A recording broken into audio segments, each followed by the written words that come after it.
Assalamualaikum warahmatullahi wabarakatuh. Alhamdulillahi rabbil alamin. Wabihi nasta'in. Wassalatu wassalamu ala ashrafil anbiya'i wal mursalin. Wa ala alihi wa ashabihi ajma'in.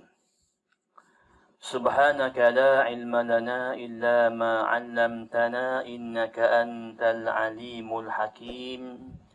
Wala haula wala quwwata illa billahil aliyyil azim, amma ba'du.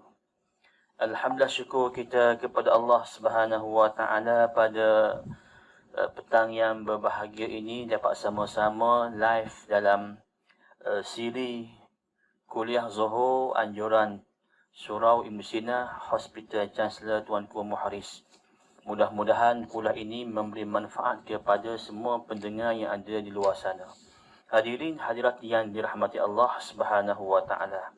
Kuliah saya pada hari ini saya akan membawakan tajuk berkaitan dengan fatwa-fatwa semasa dan soal jawab agama.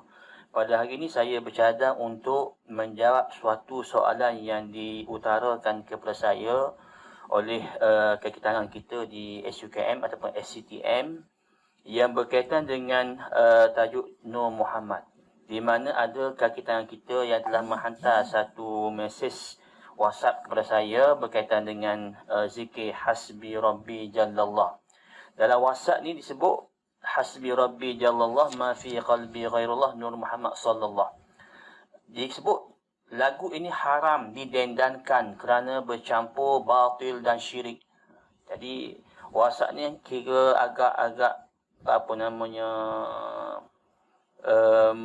serius, besar, disebabkan tuduhan yang berat kepada zikir yang biasa kita dengar. Zikir yang biasa kita dengar, Hasbi Rabbi Jallallah ma fi qalbi ghairullah Nur Muhammad sallallahu. Zikir biasa kita dengar, malahan didendangkan dalam televisyen, radio dan sebagainya. Hasbi Rabbi Jallallah, cukuplah Allah itu bagi Tuhanku. Ma fi qalbi ghairullah, tiada sesuatu pun dalam hatiku kecuali Allah. Nur Muhammad sallallahu, Nur Muhammad, selawat Allah ke atasnya.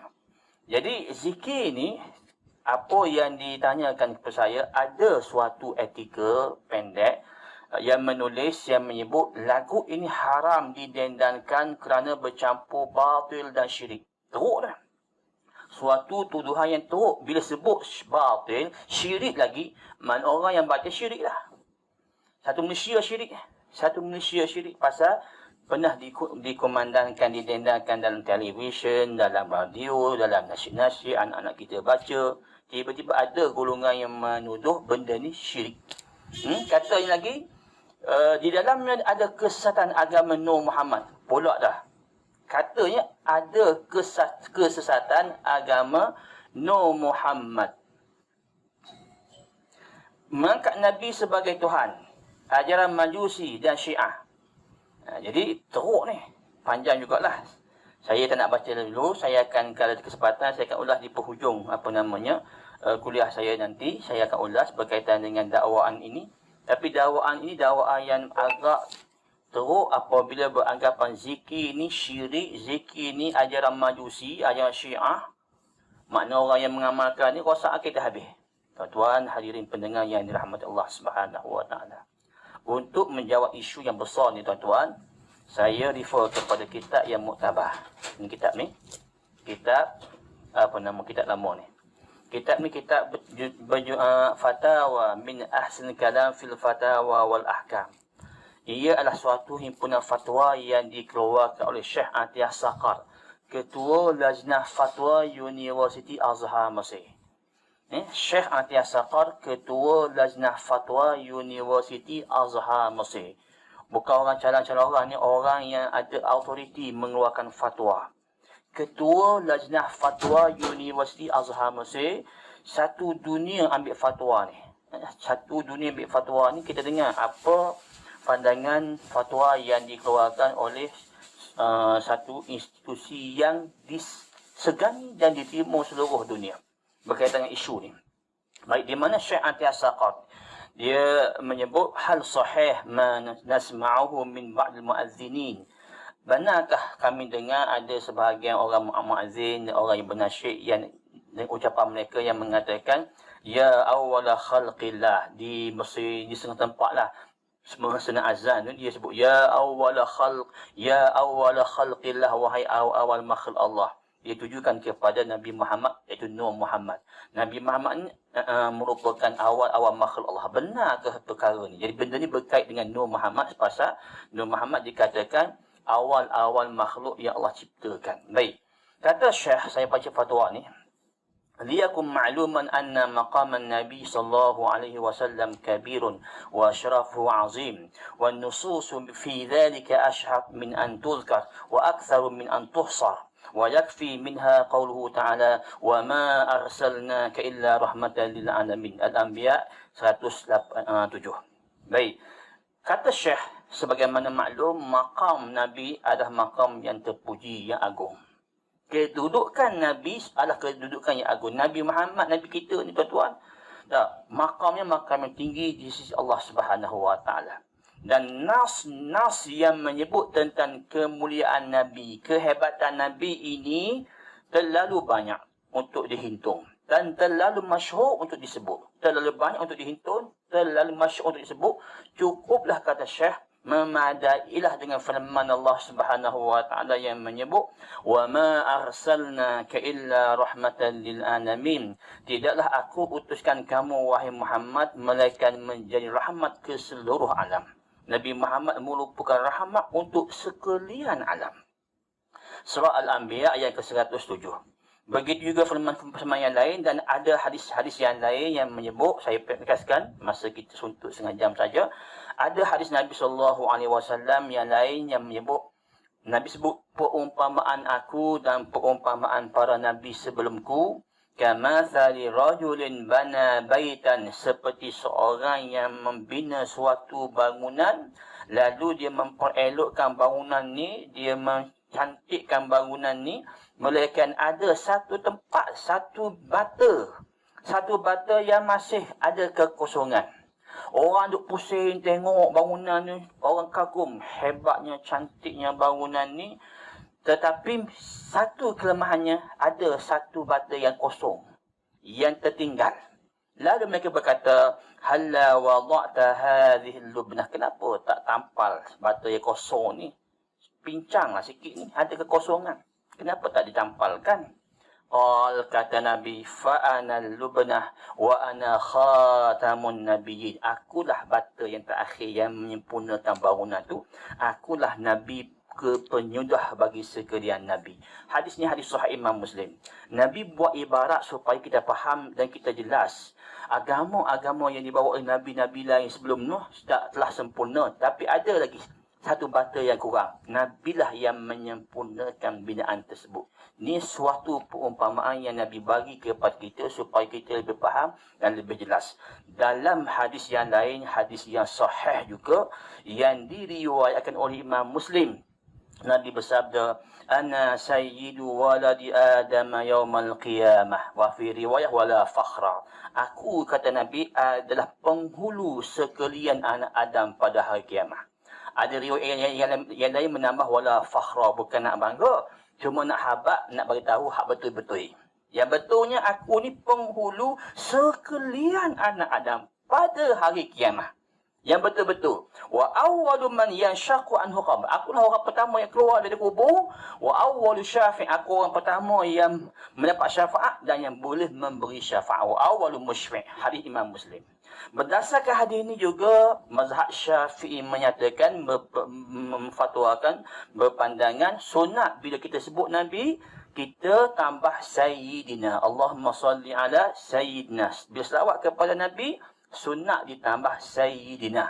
penghulu kami. Pasal apa? Sebab Nabi penghulu sekalian Adam berdasarkan hadis yang sahih. Dan untuk beradab dengan Nabi, bila kita berselawat kepada Nabi, sunat kita menyebut Sayyidina. Ni mazhab Syafi'i sebagaimana yang difatwakan oleh Syekh Atiyah Saqah juga. Jadi perkara ni perkara khilafiyah. Siapa tak nak sebut Sayyidina, tak ada masalah. Siapa nak sebut, ada hujah-hujahnya. Ni antara salah satu hujah ulama Syafi'i yang mengatakan sunat menyebut Sayyidina. Baik. Kata Syekh Atiyah Saqah lagi. Wan nabiyyu bihadza wa bighairihi. Dan Nabi ni, kemuliaan Nabi ni tak memerlukan untuk kita tambah-tambah perkara-perkara yang tak patut tambah. Seperti menyandarkan sifat ketuhanan seumpamanya.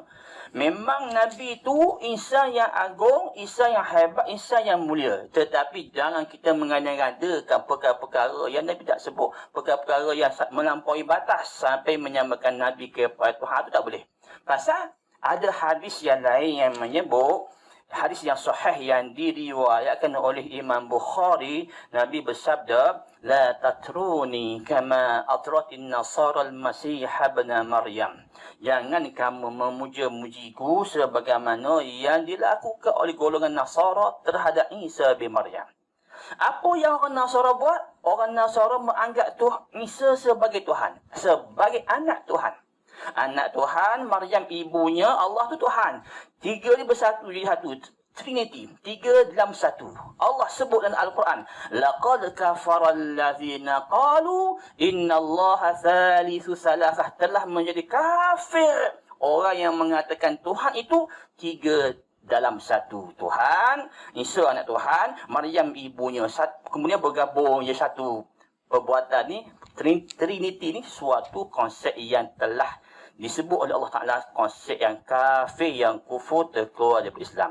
Jadi Nabi sebut, jangan kamu memuja-mujiku lebih-lebih sampai tahap seperti mana yang dilakukan oleh golongan Nasara kepada Isa, iaitu meletakkan Isa sebagai anak Tuhan, ataupun menyamakan sifat Nabi dengan sifat Tuhan. Tak boleh. Tetapi hadis ini perlu difahami, bukan bermaksud tak boleh kita buat qasidah puji Nabi. Tak betul. Pasal golongan Wahabi ekstrim ni, bila kita puji Nabi, buat qasidah, ulama-ulama kita buat qasidah puji Nabi, cepat dia kata bid'ah, sesat, syirik, pasal Nabi larang. Tak betul. Kamu tak baca hadis habis lagi. Tuan-tuan, siapa yang baca sirah Nabi, bila golongan kafir musyrikin keji Nabi, hina Nabi, buat syair untuk hina Nabi, Nabi suruh Hasan bin Sabit jawab. Hasan bin Sabit ni sahabat Nabi yang merupakan seorang penyair yang hebat. Saya mempelajari syair-syair Hasan bin Sabit semasa belajar di Mesir dulu. Dan sebahagian saya hafal. Hasan bin Sabit ni dia pun karang satu syair yang indah-indah puji Nabi. Ada Nabi marah tak? Tak. Nabi suruh. Hasan jawab. Keluarkan syair indah-indah yang puji Nabi. Kalau puji Nabi tu salah, Nabi tentu dah marah Hasan bin Sabit. Malah Nabi suruh Hasan yang jawab. Yang Nabi larang ini, apabila kita meletakkan sifat ketuhanan kepada Nabi, ataupun menganggap Nabi anak Tuhan seperti mana yang dilakukan oleh golongan Nasara. Yang tu yang Nabi larang.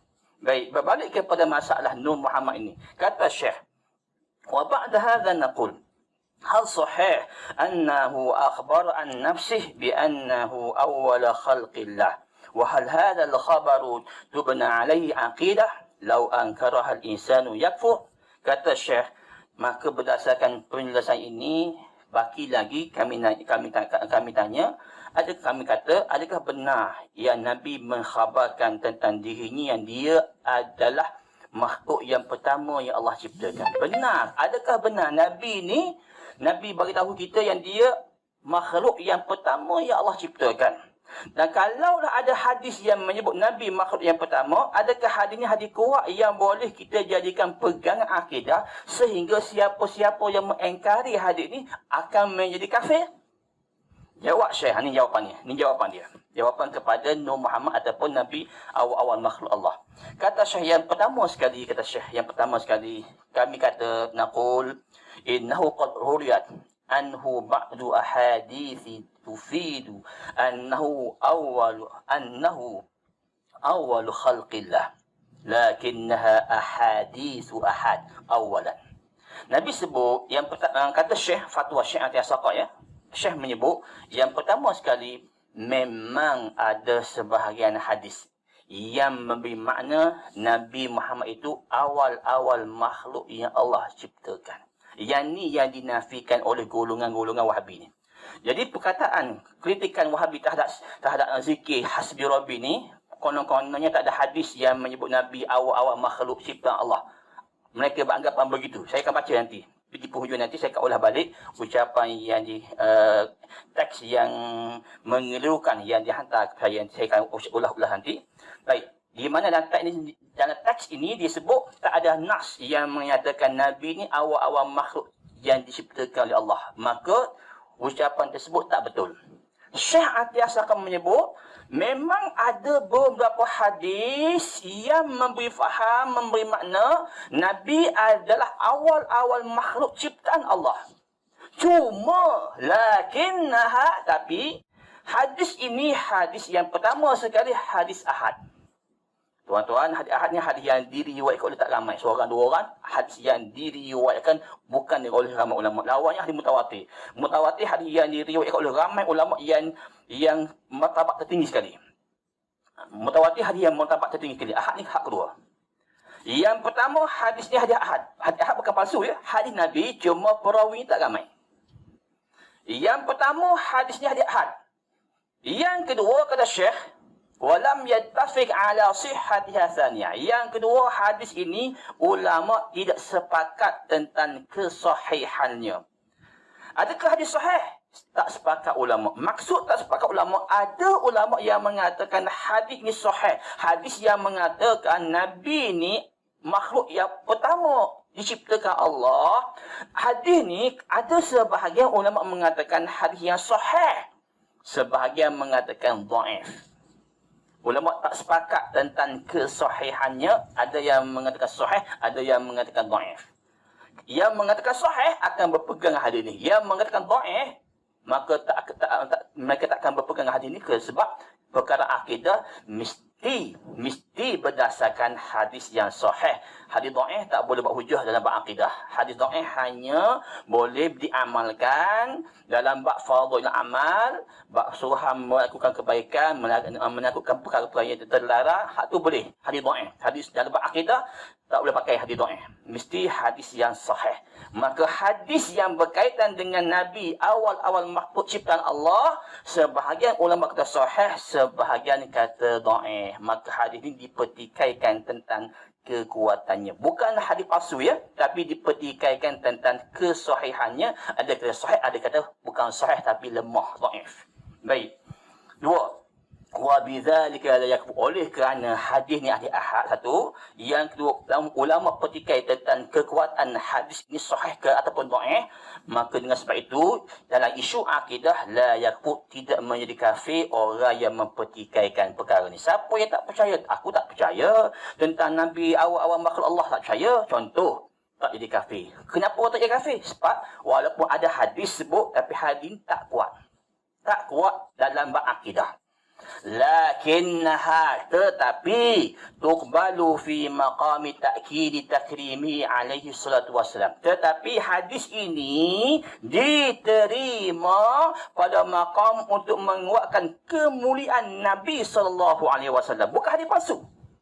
Jadi kalaupun kita tak terima sebagai hujah untuk mengatakan Nabi ini awal-awal makhluk Allah, tapi hadis ini cukup diterima tentang kemuliaan Nabi itu diterima. Diterima, kata Syekh. Baik. Ja'a fil kitab Darul Nazim fi Maulid Nabi Karim, Nabil Karim. Dalam kitab Darul Nazim fi Maulid Nabil Karim disebut, diriwayatkan annahu lamma khalaqallahu Adama, ketika mana Allah Subhanahu wa taala menciptakan Adam alaihi salam, alhamahu an qal, Allah ilhamkan kepada Nabi Adam, untuk Nabi Adam berkata, ya Rabb, lima kannaitani Aba Muhammad. Ini dalam kitab Darul Nazim ya, disebut oleh Syekh Atiasaqah ni. Tak, ada riwayat hadis Nabi. Ada hadis Nabi yang menyebut ketika mana Allah menciptakan Adam alaihissalam. Lepas Allah cipta Nabi Adam, Allah ilham kepada Nabi Adam dan hati Nabi Adam untuk Nabi Adam berkata, Ya Rabb, wahai Tuhan, limakan naitani Aba Muhammad, wahai Tuhan, pasal apa kamu gelak aku bapa Muhammad? Walhal tuan-tuan, masa tu tak ada makhluk lain pun. Adam alaihissalam, insan yang pertama, manusia pertama. Muhammad pun belum diciptakan lagi. Tiba-tiba Adam bertanya. Setelah Allah Ta'ala cipta Adam mari perasaan nak tanya kepada Allah, wahai Allah, pasal apa kamu gelak aku, kamu panggil aku Aba Muhammad, bapa kepada Muhammad? Walhal Muhammad belum ada. Allah Ta'ala, lalu Allah Ta'ala berfirman kepada Adam, Ya Adam, irfa' ra'sak, wahai Adam, angkat kepalamu. Farafa'a ra'sahu, lalu Adam pun angkat kepalanya. Fara'a nura Muhammadin fi saradikil arshi. Bila Nabi Adam angkat kepala, Nabi Adam melihat nur Muhammad. Inilah hadis yang berkait dengan nur Muhammad yang dinafikan oleh golongan Wahhabi.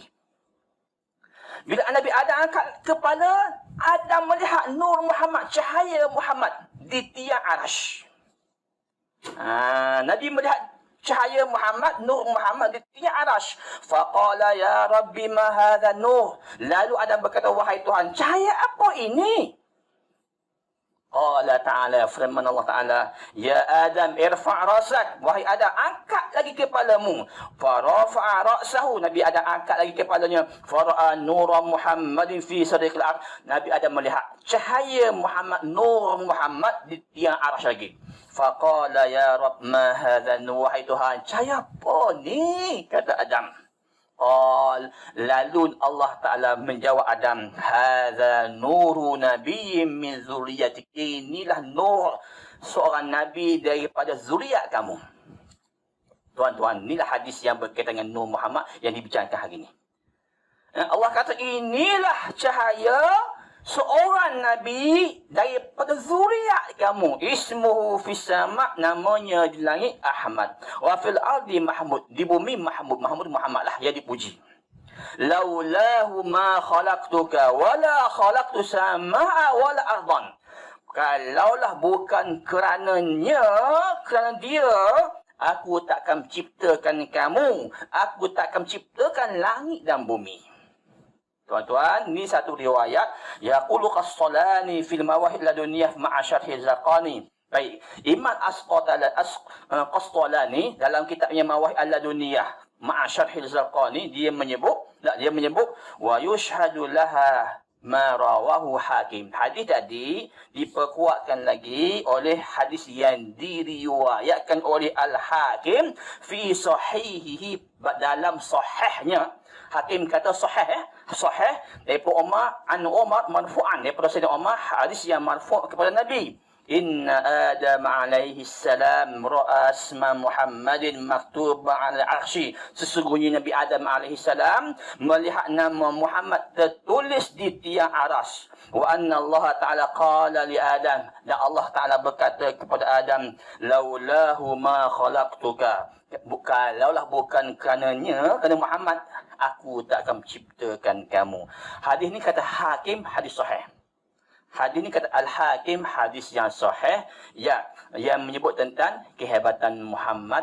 Nama Muhammad telah pun ada di tiang arash sebelum Allah menciptakan Nabi Muhammad. Allah cipta Adam, nama Muhammad dah ada di tiang arash.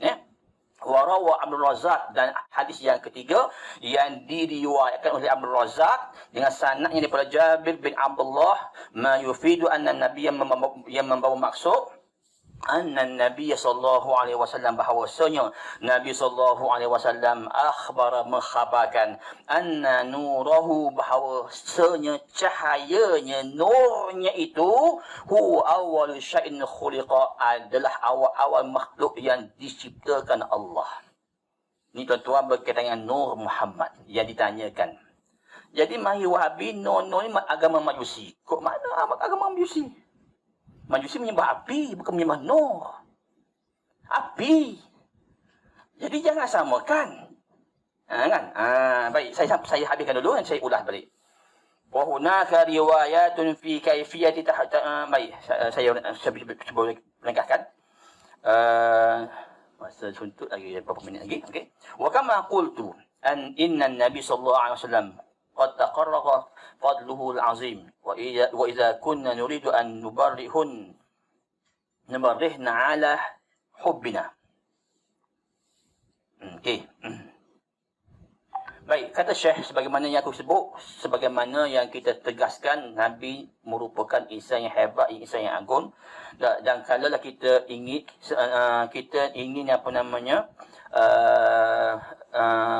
menyatakan kecintaan kita kepada Nabi SAW, maka hendaklah kita mengikut sunnahnya dan beriltizam dengan hidayahnya. Bila kita kata kita cinta Nabi, kita sayang Nabi, macam mana caranya? Cara ikutlah sunnah Nabi dan petunjuk yang dibawa oleh Nabi, kerana berdasarkan hadis man ahabbani falyastanna bi sunnati. Sesiapa yang cinta aku, yang kasih kepada aku, maka hendaklah ia mengikut sunnahku. Cinta Nabi, caranya dengan mengikut sunnah Nabi. Baik, balik kepada persoalan yang diutarakan. Tuan-tuan, berdasarkan hadis ni, Nur Muhammad ni suatu perkara khilaf. Memang ada hadis yang menyebut tentang Nur Muhammad adalah makhluk yang pertama Allah ciptakan. Cuma hadis ni, kata Syekh Anti-Asaqah, sebahagian ulama kata sahih. Contoh, Hakim mengatakan sahih, sebahagian mengatakan dhaif. Bila dipertikaikan kekuatan hadis ni, siapa nak percaya, tak salah, tak syirik. Tak jadi syirik siapa nak percaya. Sebab dia diterima pada maqam kemuliaan Nabi. Syekh sebut ni, tak salah. Boleh diterima hadis ni pada maqam kemuliaan Nabi. Mari Wahabi syirik. Ni suatu pendustaan kepada agama. Siapa yang tak percaya, tak boleh kita kafirkan pasal berakidah, tak boleh pegang dengan hadis yang dipertikaikan kekuatannya. Tak percaya, biarkan. Wahabi tak percaya, tak ada masalah. Kita tak kafirkan Wahabi kalau dia tak percaya tentang Nabi Muhammad. Tetapi kalau dia mengkafirkan kita semata-mata berpegang dengan hadis, dengan fatwa ni, itu suatu perbuatan yang keji, yang mungkar, bukan daripada agama. Agama tak suruh. Itu suatu perkara bid'ah yang diadakan oleh golongan Wahabi sebenarnya. Tuan-tuan, lihat kepada apa yang disebut oleh Wahabi. Disebut, lagu ni haram didendangkan kerana bercampur batil dan syirik. Ni agenda Wahabi mengkafir dan mensyirikkan umat Islam ni. Ni. Dia kata lagu ni haram pasal bercampur batil dan syirik. Kok mana batilnya?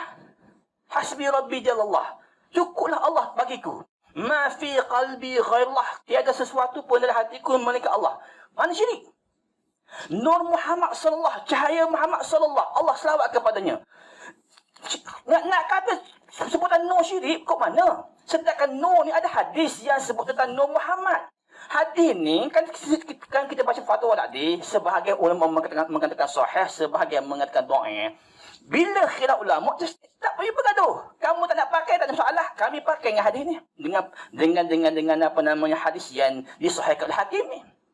Nak kata syirik, benda khilafiyah, suatu pembohongan yang besar. Suatu kemungkaran yang besar. Sebab tuan-tuan, antara perkara yang merosakkan akidah, mengkafir dan mensyirikkan seseorang yang tidak diyakini syirik dan kafirnya. Ini disebut dalam kitab akidah apa namanya, Mustaqil Hadis. Antara perkara-perkara yang membatalkan akidah, merosakkan akidah, menyebabkan kafir, kita mengkafirkan orang lain, mensyirikkan orang lain dalam perkara yang tak diyakini syirik. Benda tak syirik, kita kata syirik. Syirik balik kepada kita. Syirik ada balik kepada orang yang menuduh. Sebab dalam hadis Imam Muslim, hadis Imam Bukhari, Nabi sebut, la yarmi rajulu rajula bil fisqi wala bil fusuq bil kufri wala bil fusuq. Janganlah seseorang itu menuduh orang lain dengan tuduhan kafir ataupun tuduhan fasik, illa taddat ilaihi illam yakun sahibuhu kadzalika. Melainkan tuduhan kafir tadi, syirik tadi akan kembali kepada si penuduh jika yang dituduh tidak sedemikian. Kita kata zikir ni syirik. Walhal kita berpegangan Nur Muhammad sebagaimana hadis Nabi. Bukan syirik. Syirik dia balik kepada Wahabi yang menuduh tadi. Saya ingatkan golongan Wahabi ni, jangan cepat menuduh orang perkara-perkara yang perkara khilafiah. Kecuali orang tu buat i'tikad Muhammad Tuhan hak nombor 2. Kalau ada begitu memang syirik lah. Tapi kami tak buat i'tikad begitu. Kami buat i'tikad sebagaimana hadis yang disebut ni dan sebagaimana fatwa yang dikeluarkan oleh Syekh Anti As-Saqaf ni. Jangan cepat mengkapikan orang yang perkara khilafiah. Baik, dalam kenyataan yang disebut kenyataan Wahabi ni juga disebut dalamnya ada kesesatan agama Nur Muhammad. Kita tak pernah dengar agama Nur Muhammad. Yang kita tahu hadis tentang Nur Muhammad ni. Ini kita tahu. Ni suatu dakwaan yang tak berasas. Okey? Mengangkat Nabi sebagai Tuhan. Kita tak pernah kata Nur Muhammad Nabi sebagai Tuhan. Kalau ada golongan yang kata Nabi Tuhan, memang kafir lah. Macam golongan Nasara tu. Tapi ini suatu dakwaan yang batil. Suatu dakwaan yang batil yang berjuang untuk mengkafirkan umat Islam. Baik, telah diharamkan oleh JAKIM. Saya semak, saya tak jumpa pun satu fatwa JAKIM yang mengharamkan zikir ni. Yang ada pertikaian tentang lafaz zikir tu. Tuan-tuan, zikir hasbi rabbi ni bukan zikir yang warid daripada Nabi. Dia adalah zikir daripada ulama. Boleh tak boleh? Boleh, tak salah. Sebab, saya buat contoh dah. Yang pertama sekali, zikir hasbi rabbi ni bukan zikir yang warid daripada Nabi. Bukan. Dia adalah zikir yang ditulis oleh ulama. Direka oleh ulama. Adakah boleh kita amalkan? Boleh. Tak salah. Tak. Mana hujahnya? Hujahnya tuan-tuan, dalam hadis Imam Bukhari. Hadis sahih Imam Bukhari, satu kali Nabi sembahyang. Nabi angkat kepala daripada rukuk. Sami'allahu liman hamidah. Ada seorang sahabat Nabi dari belakang. Tiba-tiba dia mengeka satu zikir baru. Hak Nabi tak ajar. Dia jawab apa?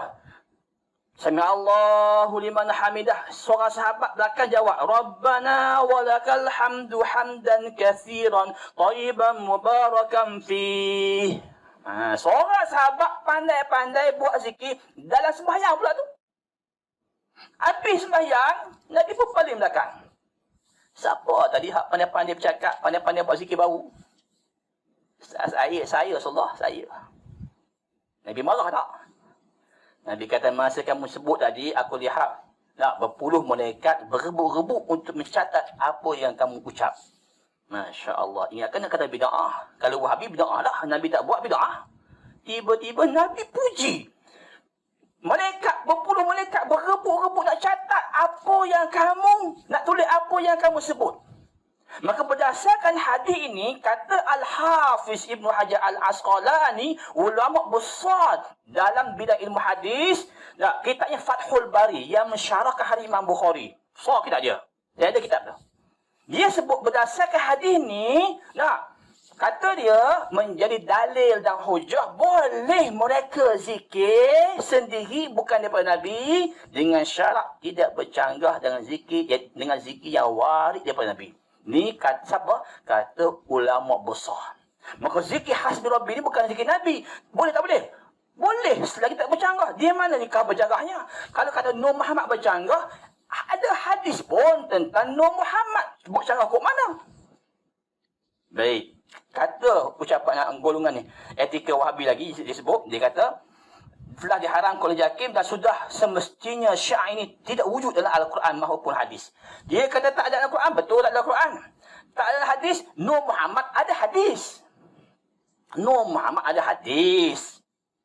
Dan zikir ni bukan Nabi buat amal pun. Saya dah sebut tadi, hukum zikir, pendapat jumhur ulama mengatakan boleh buat zikir sendiri selagi tak bercanggah. Cuma zikir yang terbaik tentu sekali zikir yang warid daripada Nabi. Kita tak nafikan zikir yang paling afdal, zikir yang warid daripada Nabi. Tetapi nak mengkafirkan, membid'ahkan, mensyirik zikir hak lain, tuan-tuan, tak boleh. Sewenang-wenang yang begitu.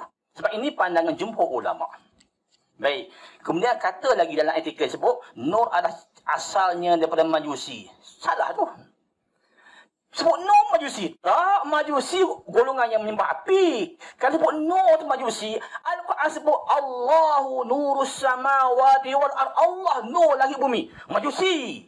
Majusi apa ayat Al-Quran? Ni golongan Wahabi cepat sangat mengkafirkan orang. Hanya fakta-fakta yang direka-reka. Dakwaan-dakwaan semata-mata tanpa ada hujah. Kita tak nafikan Majusi menyembah api. Tapi sebut Nur Muhammad, sebut Nur, jangan sebut Nur je, terus Majusi. Sebab dalam Al-Quran sebut Allahu nurus sama, Allah cahaya langit bumi. Majusi ya Quran. Jangan cepat sangat. Baik. Yakni Tuhan Majusi. Mereka mengubah menjadi Nur Muhammad agar kelihatan Islami. Ni dakwaan lagi. Majusi ada Nur, Tuhan cahaya, dan Zulmah, Tuhan kegelapan. Kalaupun Majusi ada Tuhan cahaya, Tuhan gelap, tak ada kena mengena pun dengan Nur Muhammad yang kita baca sekarang. Yang kita ambil ini daripada hadis yang telah difatwakan oleh Syekh Atiyah Saqar. Baik, kata etika ini lagi, segolongan sufiah mensyirikkan, segolongan sufiah musyrikin. Tak, sufiah ni golongan sufi lah. Golongan tasawuf orang yang menyucikan hati ni. Tapi yang kafir, yang syirik. Segolongan sufiah musyrikin percaya Muhammad dicipta dari nur cahaya, bukan lahir dari hasil perkahwinan Abdullah bin Aminah. Baik. Kalau kita percaya begitu, memang salah lah. Kalau kita percaya Nabi Muhammad ni daripada nur bukan daripada perkahwinan Abdullah bin Aminah, tak betul lah. Sebab memang jelas Nabi ni ayah dia siapa? Abdullah. Ibu siapa? Aminah. Tak boleh nafikan. Tapi adakah menafikan cahaya? Tak boleh nafikan juga. Sebab walaupun Nabi daripada anak ibunya Abdullah, ayahnya Abdullah, minta maaf tersasul. Ayahnya Abdullah, ibunya Aminah. Tapi tak boleh menafikan cahaya Nabi Muhammad tadi. Cahaya Muhammad tak boleh menafikan. Baik. Nur Muhammad itu makhluk terawal diciptakan. Ini batil. Tak?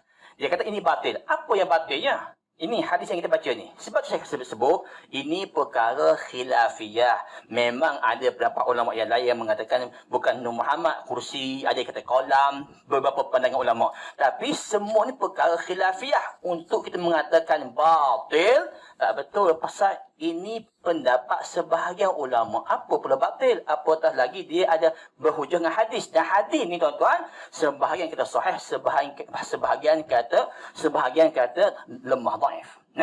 Baik. Kemudian etikanya menyebut lagi, segolongan sufiah lain mempercayai bahawa Nur Muhammad bermakna Muhammad itu Nur, iaitu Muhammad itulah Allah. Ini kufur yang sangat dahsyat. Kalau ada orang beranggapan Nur itu Tuhan, Nur itu Allah, memang kufur. Kita tak nafikan. Jadi saya sekali lagi saya sebut, yang kita sebut Nur Muhammad itu bukan Nur Muhammad hak mengaruh ni. Bukan. Yang disebut Nur Muhammad ini cahaya Muhammad yang Allah ciptakan sebelum Allah ciptakan Nabi Adam. Yang tu yang kita yakini atas pendapat yang mengatakan hadis itu hadis sahih.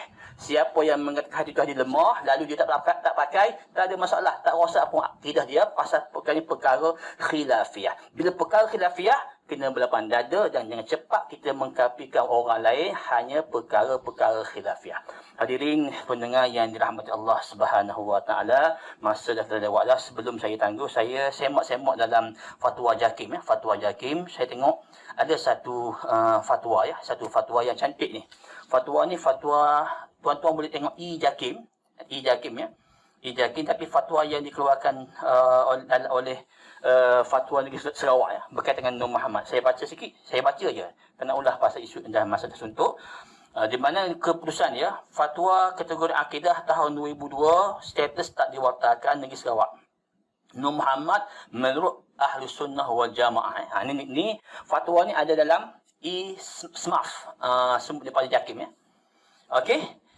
Keputusan Mesyuarat Lembaga Fatwa Negeri Sarawak kali ke-6 pada 8 Zulkaidah 1422 Hijrah bersamaan 22 Januari 2002 Masihi membuat kesimpulan dan cadangan bahawa yang pertama, tidak semua fahaman dan pegangan kepada Nur Muhammad itu sesat. Yang kata Nur itu Tuhan sesat. Tak? Yang kata Nur ni Tuhan, itu sesat tu. Tapi bukan semua. Yang kita baca hadis ni tuan-tuan hanya betul. Sebab tu fatwa menyebut Tidak semua fahaman dan pegangan kepada Nur Muhammad itu sesat. Kerana sebahagian ulama muktabar seperti Imam Ibn Hajar Al-Haytami, Syekh Ibrahim Al-Baijuri, Sayyidi Syekh Ja'far Al-Bazanji, Sultan Awliya Syekh Abdul Qadir Al-Jailani dan ramai lagi menerima konsep ini dengan penafsiran yang sewajarnya tanpa melampaui batas akidah dan syariat Islam. Dalam penafsiran mereka, Nur Muhammad adalah seawal-awal makhluk ciptaan Allah, bersifat dengan sifat baru, bukan qadim dan sekali-kali tidak mempunyai unsur-unsur ketuhanan. Hal ni betul. Yang kita tak bicara fatwa ni. Hal ni yang kata tuan-tuan bukan Syekh Atiyah seorang. Ulama dulu pun sebut. Antara Syekh Abdul Qadir Jailani, antaranya Syekh Ibrahim Al-Bajuri. Ni antara ulama-ulama akidah yang terkenal ni. Antara ulama fiqh pula Ibn Hajar Al-Haytami. Ulama fiqh yang terkenal. Ulama besar ni. Nak mengkafirkan ulama ni. Sabar dulu. Jangan cepat mengkafirkan orang. Baik, yang kedua. Kesalahfahaman dan penyelewengan banyak berlaku kerana sebahagian kelompok telah tersalah atau dengan sengaja memberikan tafsiran yang salah kepada hadis-hadis yang menyebut bahawa Nur Muhammad itu diciptakan daripada Nur Allah, atau dengan tafsiran yang seolah-olah Nur Muhammad itu adalah satu juzuk daripada zat Allah Subhanahu wa taala, yang mana tafsir ini adalah nyata bercanggah dengan akidah Islam dan tak ada seorang pun ulama muktabar yang berpegang dengan tafsiran sedemikian. Tafsiran sebeginilah yang sesat lagi menyesatkan dan semestinya dibendung. Faham tak? Jadi siapa yang menafsirkan Nur Muhammad ni sifat Tuhan, diambil daripada zat Tuhan, hak tu memang confirm sesat lah. Dan tak ada pun ulama yang berpegang dengan pegangan ni. Kalau Wahabi nak kritik hak ni, hak dua ni, betul. Nak kritik hak pertama, tak betul sama sekali. Pasal ini pandangan ulama yang muktabar dan berhujah dengan hadis yang saya bacakan tadi, fatwa yang dikeluarkan oleh Syekh Atiyah Saqar. Yang ketiga, konsep Nur Muhammad sebagaimana yang dipegang oleh sebahagian ulama muktabar sewajarnya diletakkan dalam perkara khilafiyah yang sepatutnya ditangani, diterima dengan fikiran terbuka dan rasa tasamuh yang tinggi. Percaya atau tidak kepada hal yang demikian tidaklah merosakkan akidah. Hal ni clear. Kita dah baca fatwa tadi. Perkara-perkara ni perkara khilafiyah. Jelas. Baik, yang keempat, oleh kerana tidak semua pegangan terhadap konsep Nur Muhammad itu sesat, maka sewajarnya kita jangan bermudah-mudah untuk menyesatkannya tanpa usul periksa terlebih dahulu. Menyesatkan konsep Nur Muhammad secara keseluruhan akan mengakibatkan hukuman sesat kepada ramai ulama muktabar yang menjadi sandaran umat. Baik, yang terakhir, menurut pengusi, setelah faham mengenai Nur Muhammad hendaklah ditangani dengan memberi penjelasan yang sewajarnya, berpandukan para ulama terdahulu di samping menjaga adabul ikhtilaf. Jadi kesimpulannya teks ataupun etika yang diwar-warkan tadi adalah saya menyebut itu sebenarnya agenda jahat golongan Wahabi yang nak mengkafirkan umat Islam. Dan jangan sempat kita mengkafirkan orang yang sebut tentang Nur Muhammad. Nah, melainkan benda yang jelas, perkara-perkara yang kafir. Jadi akhir sekali, perkara khilafiyah kita kena melapan dada. Perkara-perkara yang sepakat ulama baru kita bersungguh-sungguh untuk tegakkan.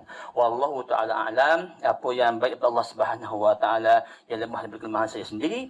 Aqulu qawli hadza wa astaghfirullahal azim li wa lakum. Wassalamualaikum warahmatullahi ta'ala wabarakatuh.